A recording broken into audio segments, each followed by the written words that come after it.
जय Bharat. Welcome to deaf talks clips by Adi Achint. जैसे ही आपने मेरे बड़े चैनल जो डेफ टॉक्स बाय आदि है उसको आपने जिस तरह से सपोर्ट करा, उसी तरह से ये हमारे क्लिप्स के चैनल को, जहां पर आपको छोटे छोटे अपडेट्स, छोटे छोटे शॉर्ट्स और छोटी छोटी कहानियां मिलेंगी, इसी को भी सपोर्ट जरूर कीजिएगा। लाइक का बटन जरूर दबाइए, सब्सक्राइब तो ऑब्वियसली करिए, बेल आइकॉन दबाना बिल्कुल मत भूलिएगा। एंड हाँ जी, प्लीज अपने दोस्तों के साथ, फैमिलीज के साथ ये वीडियोस जरूर शेयर करिएगा। एंजॉय करिए ये क्लिप को। जय हिंद।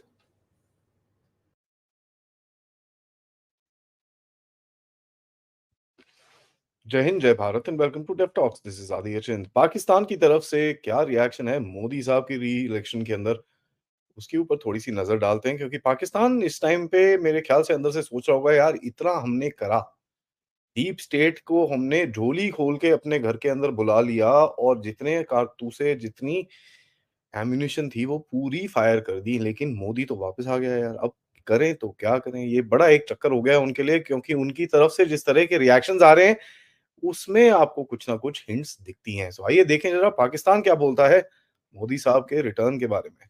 सबसे इंपॉर्टेंट चीज, उनकी फॉरेन मिनिस्ट्री को किसी ने कल परसों में पूछा कि साहब ऐसा है, ये गवर्नमेंट तो वहां पर बन गई है और मोदी साहब आ गए हैं वापस, आपका क्या रिएक्शन है? तो उन्होंने बोला कि जी नहीं नहीं नहीं, अभी तक तो प्रोसेस नहीं हुआ, खत्म हुआ, तो अभी तक कोई रिएक्शन नहीं है हमारा। हम लोग देख रहे हैं किस तरफ चीजें जाती हैं, तब हम रिएक्ट करेंगे। किस तरफ चीजें जाती हैं, इसके इनके जो दो अब्बा हैं, चाइना और अमेरिका, दोनों ने तो मोदी साहब को विश कर दिया है। जो बाइडेन के साथ तो फोन कॉल भी हो गई है, लेकिन पाकिस्तान को अभी तक ये नहीं समझ में आया कि मोदी का इलेक्शन खत्म हुआ है कि नहीं हुआ। दिस जस्ट टेल्स यू, एक तरह की घबराहट है, एक तरह की प्रॉब्लम है कि यार अब तो फंस गए, हमने इतना दम लगा लिया और निकला नहीं कुछ, अब तो बहुत बुरी तरह से फंस गए। तो इसको आप दो तीन तरह से इंटरप्रेट कर सकते हैं। सबसे पहले तो एक मातम का सिनेरियो है कि भाई अब तो लग गए डंडे। एक घबराहट है क्योंकि मोदी, देखो यार अगर कुछ गड़बड़ होगी तो मोदी फिर हिट बैक भी मारता है, तो वो भी एक घबराहट है कि यार ये तो, और इन सबको ये भी पता है कि साहब ये जो हालत इनकी हो रखी है आज पाकिस्तान में, खाना नहीं है, ये नहीं है, वो नहीं है, इसमें मोदी का बड़ा हाथ है, भारत का बहुत बड़ा हाथ है, भारत की फॉरेन पॉलिसी का बहुत बड़ा हाथ है। तो इनको भी दिखता है यार, आटा-वाटा कहीं छुपा के रख लो, क्योंकि ये आ गया, अब तो इसने और भी कुछ उल्टे काम करने, तो हमारे पास आटा, दाल, चावल भी खत्म होने वाला है। एक और रियलाइज़ेशन तो नहीं होगी, लेकिन रियलाइज़ेशन होनी चाहिए। अगर मेरा वीडियो कोई पाकिस्तान में देख रहा है तो अपनी गवर्नमेंट को बता देना। एक आपको रियलाइज़ेशन होनी चाहिए, अमेरिका ने फिर से आपको एक डब्बे में डाल के पानी में फेंक दिया है।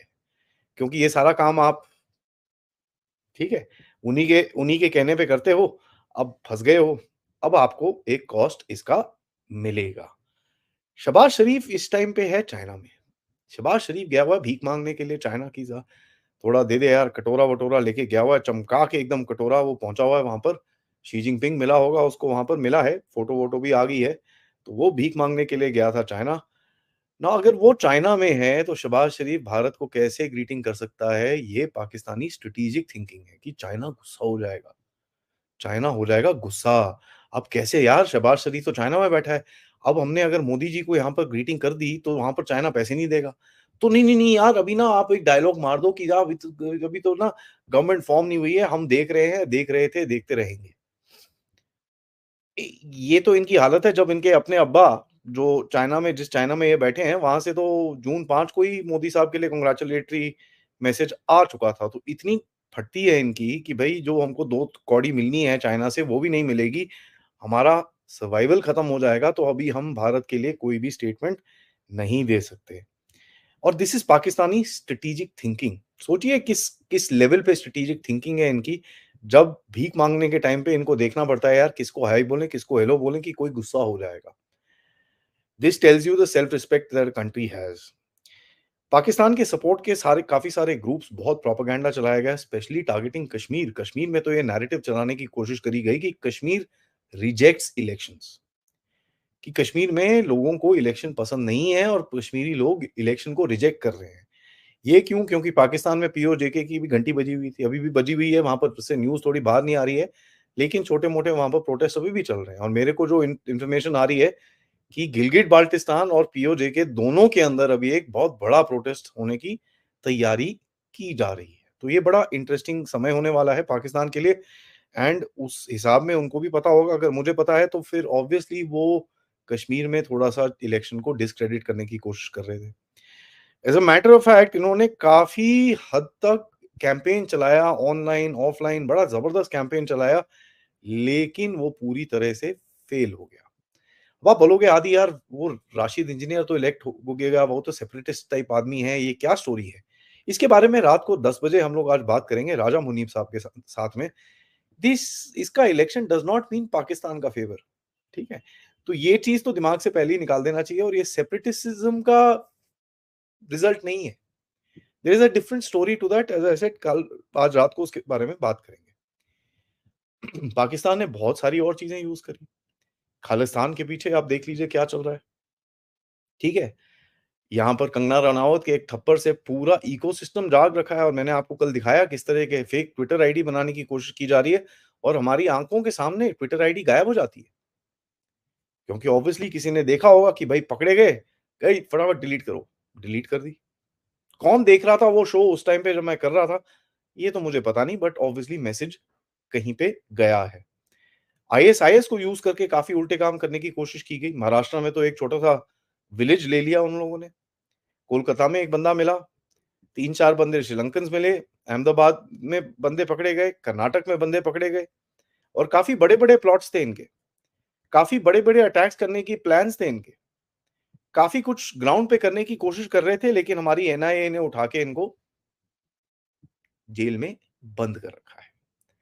ड्रग्स भेजने की पूरी तरह से कोशिश चल रही है। जम्मू रीजन के अंदर ड्रोन्स आते हैं, पंजाब रीजन के अंदर ड्रोन्स आते हैं, काफ़ी हद तक शूट डाउन हो जाते हैं लेकिन 100% स्ट्राइक रेट तो किसी का नहीं होता साहब। 100% करना बहुत मुश्किल है, ठीक है? तो एक एफर्ट इनकी तरफ से है, वो तो कोई प्रॉब्लम नहीं है। अब यहाँ तक कि मैं आपको फ़नी चीज़ बताऊँ, इमरान खान ने अपनी सुप्रीम कोर्ट में जाके अरविंद केजरीवाल का एग्जाम्पल लिया है कि देखो वहां पर भारत ने उसको छोड़ा था इलेक्शन करने के लिए, तुम मुझे छोड़ो ताकि मैं अपनी पार्टी को वापस सीधा करूं और ये मेरा एक राइट है। तो इमरान खान भारत की जुडिशरी का और भारत के सिस्टम सेटअप का जिससे हम ज्यादा एग्री नहीं करते हैं ऑब्वियसली, बट उसको यूज कर रहा है अपने कंट्री के अंदर। तो ये तो हालत है पाकिस्तान की और एग्जाम्पल किसका ले रहा है? अरविंद केजरीवाल का। क्या बोले इनका? उसके बाद आपने देखा इनके एक्स फॉर्मर मिनिस्टर जो डब्बू नाम है जिनका, ठीक है, उनका असली नाम तो मैं जानता नहीं बट मेरे को तो डब्बू याद है। अगर जानता भी हूँ तो मैं उनको असली नाम से तो बोलूँगा नहीं। डब्बू साहब ने बड़े ट्वीट करे, बड़े वीडियो बनाए कि भारत को केजरीवाल को या राहुल गांधी को जिताना चाहिए। तो आपको सपोर्ट स्ट्रक्चर भी उसमें समझ में आ रहा होगा, वो भी ठप पड़ गया। काफ़ी सारे कंट्रीज़ आ रहे हैं मोदी साहब के स्वेरिंग स्वेरिंग इन के अंदर, यहाँ तक कि मालदीव्स के प्रेसिडेंट ने भी बोला है और आज शाम को वो पहुँच रहे हैं। लेकिन पाकिस्तान को एक घंटी बजाने के लिए भी या दरवाजा खोलने के लिए भी वहां पर न्योता नहीं भेजा गया है। तो इससे आपको मोदी का इंटरेस्ट जो एक सार्क रीजन के अंदर जो पाकिस्तान काफी रोता रहता है जिसके बारे में, उसके बारे में आपको मोदी जी का इंटरेस्ट सामने-सामने दिखता होगा। मोदी जी ने प्री इलेक्शन इलेक्शन के दौरान एक इंटरव्यू दिया था जहां पर उन्होंने पाकिस्तान की पॉलिसी इलैबोरेट करी थी जिसके बारे में उन्होंने बोला था यार उनको छोड़ो यार, 2 वक्त की रोटी खा लें वो काफी है। हमको कोई लेना-देना नहीं है उससे। ऑनलाइन वर्ज़न के बारे में अगर बात करें, इसको बोलते हैं पहले तो करा रिपोर्ट, पहले तो करा म्यूट, फिर करा रिपोर्ट, फिर कर दिया ब्लॉक। तो that is the simple policy और ये चीज़ आपको दिखती है क्योंकि जिस तरह से भारत के लोगों ने इनके इकोसिस्टम को भी रिजेक्ट करा है। आप देखिए इनका जो यूट्यूब का इकोसिस्टम था, जहाँ पर लिपस्टिक, नेल पॉलिश जिहाद चलता था यहाँ पर, उसको भी बुरी तरह से रिजेक्ट करा कि जहाँ तक उनके वो उन चैनल्स के लाख-लाख व्यूज़ आते थे, आजकल वो 10-20 हज़ार से ऊपर जा नहीं पा रहे हैं। और वही 4-5 लोग भारत में हैं जो उनके इकोसिस्टम के अंदर हैं, जिनके साथ वो बात कर पा रहे हैं, लेकिन कोई रीच नहीं मिल पा रही है उनको। So this is something which is very, very clearly to note कि जब भारत सोचता है कुछ करने के लिए, वो करके दिखाता है और ये जय हिंद। जाने से पहले मैं 1 मिनट के लिए आपको रोक लूँ, तो प्लीज़ ये चैनल को लाइक ज़रूर करिएगा, सब्सक्राइब करिएगा और हाँ, हमारे जो मेन चैनल को ज़रूर अपनी फॉलोशिप दीजिए ताकि हम आपको अच्छे-अच्छे podcast, important subjects and geopolitical update से आपके सामने प्रेज़ेंट करते रहें, इसी तरह से। Thank you so much. जय हिंद, जय भारत।